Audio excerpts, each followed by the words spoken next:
Ça, c'est une galère. C'est vraiment une galère. Du coup, je suis obligée de taper une impulsion. Ça me bascule à l'arrière à chaque fois. Donc, c'est très dangereux pour le coup, ça.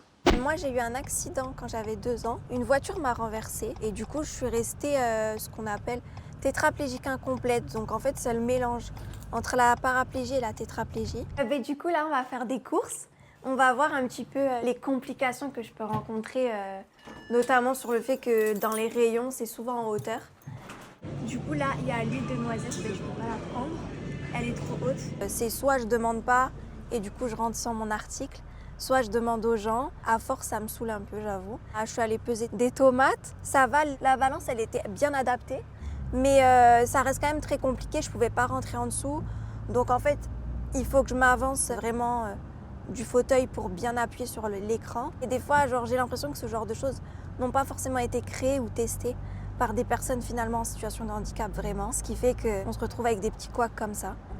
J'ai l'impression que je ne suis pas représentée en fait. J'allume ma télé, je ne suis pas représentée. Je vais dehors, je ne suis pas représentée. Moi, ce que je fais sur les réseaux, j'essaye vraiment de prôner le positif. Pas en édulcorant le handicap parce que ça reste compliqué. On a aussi des difficultés, on a aussi des coups de mou et c'est normal. Et voir le quotidien d'une personne en situation de handicap comme je le fais aujourd'hui, ça m'aurait tellement aidé dans mon évolution finalement.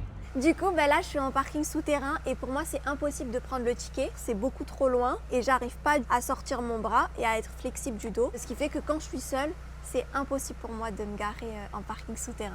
Du coup, on va aller un peu dans le centre-ville et on va voir un peu les complications qu'on peut rencontrer en fauteuil roulant.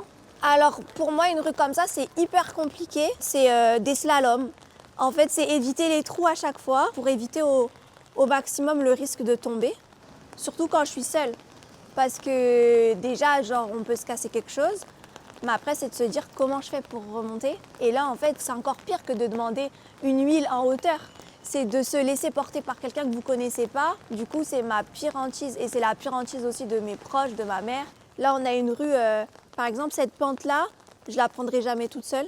C'est impossible, c'est beaucoup trop dangereux. En plus, par temps de pluie, c'est encore pire. Ouais, voilà, là, il y a un gros trou du coup. Là, les pavés, honnêtement, je déteste. Ça, c'est la hantise des personnes en fauteuil roulant pour le coup. C'est grave pas confortable, vous avez des secousses dans tout le corps. Finalement, je sais que ça sera à vie d'être dans des galères ou d'accepter le mieux que rien. Franchement, même si je peux ouvrir 2-3 mentalités, j'ai tout gagné en vrai.